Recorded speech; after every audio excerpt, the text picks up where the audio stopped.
Bienvenido a VitaeFluxum, un lugar donde descubrimos los secretos de la inteligencia artificial.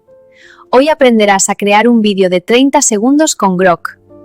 Si tu cuenta es gratuita, las extensiones serán de 6 segundos. Al final, obtendrás un vídeo de 18 segundos.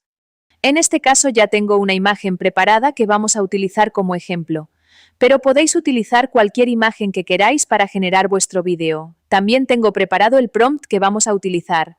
Lo copiamos y lo pegamos en el generador de vídeo. Grok empezará creando un primer clip de unos 10 segundos.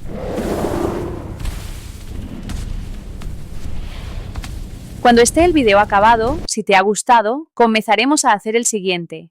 Iremos donde están los 3 puntos y apretaremos en extender vídeo.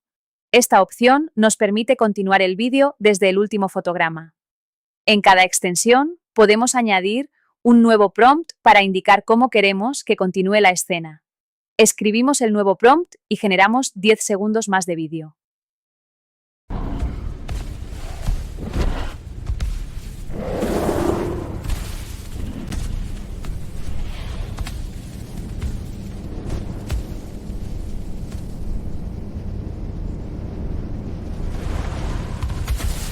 Cuando esté el vídeo acabado, si te ha gustado, comenzaremos a hacer el siguiente. Iremos donde están los 3 puntos y apretaremos en extender vídeo. Añadimos un nuevo prompt y extendemos el vídeo otros 10 segundos más. De esta forma obtenemos un vídeo completo de aproximadamente 30 segundos. Y este sería el resultado final del vídeo generado a partir de nuestra imagen y nuestros prompts.